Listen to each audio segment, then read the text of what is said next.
Hello বন্ধুরা, স্বাগত আলোস কিচেনে। আমি চলে এসেছি আমার আজকের রান্নার মেনু নিয়ে। দেখতে পাচ্ছ লাউ কেটেছি, আর আজকের মেন আকর্ষণ হচ্ছে ভোলা মাছ বিনস দিয়ে। ভোলা মাছ তো নানান রকমভাবে আমি করে খাই, তবে বিনস দিয়ে কেমন লাগে সেটা অবশ্যই তোমাদের শেয়ার করব তোমাদের সাথে। আর লাউটা কেটে রেখেছি, লাউটা আমি নিরামিষ ঘন্ট করব, সেটা আমি কালকে তোমাদের সঙ্গে শেয়ার করব। আজকে আমরা মাছটাই শেয়ার করি। মাছটা আমি ধুয়ে পরিষ্কার করে কেটে নিয়েছি, আর বিনসগুলোকে ওইভাবে লম্বা লম্বা একটা বিনসকে দু টুকরো করেছি। করতে করতে আমি ভেজে নিয়েছি ভালো করে। ভাজতে ভাজতে দেখো মাছ এক পিস পিছনে পড়েও গেল। সে যে কি বাজে বিচ্ছিরি! আমি পারলেও আমি এটাকে কাট করতে পারতাম, কিন্তু আমি কাট করিনি, কারণ আমি যেহেতু আমার রান্নাঘরে যেগুলো যা হয় আমি সবই তোমাদের সঙ্গে শেয়ার করি, তো এইটা আমি আর বাদ দিলাম না।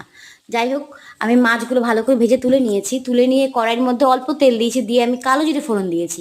কালো জিরে ফোড়ন দিয়ে আমি বিনসগুলো দিয়ে দেবো। বিনসগুলোকে দিয়ে যে মোটামুটি ভালো ভাজা হবে, যাতে আমাদের মানে বিনসে একটা কীরকম গন্ধ থাকে, সেই গন্ধ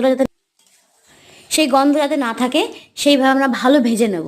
ভেজে নিয়ে ওর মধ্যে আমি জিরে গুঁড়ো, লঙ্কার গুঁড়ো, নুন, হলুদ ভালো করে দিয়ে মিশিয়ে সামান্য জল দেবো, যাতে আমি কষাতে পারি।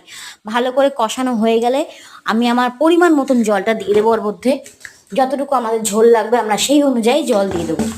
জল দিয়ে ফুটে উঠলে পরে আমরা মাছগুলোকে দিয়ে দেবো। যেহেতু আমরা 3জন মানুষ বাড়িতে, ওই 3-4 পিস মাছই হয়েছে, আমি সেইভাবেই জলটা দিয়ে দেবো। আর দিয়ে ঝোল ফুটে উঠলে পরে আমরা মাছটা দিয়ে দেবো। মাছটা ফুটে উঠলে একদম 5 মিনিট, যেই মাছটা দিয়ে ফুটে উঠবে তখন ধনেপাতা দিয়ে নামিয়ে নেব। এই মাছের ঝোলের কোনো তুলনাই হয় না।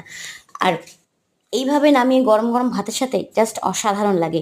আমার ভিডিওগুলো কেমন লাগে অবশ্যই জানাবে। আর ভালো লাগলে একটা লাইক, সাবস্ক্রাইব করতে কিন্তু ভুলো না। এরকম আমি টিপিক্যাল যেগুলো আমাদের ঘরোয়া রান্না, হালকা মশলায়, এরকম তোমাদের সঙ্গে আমি শেয়ার করে থাকি।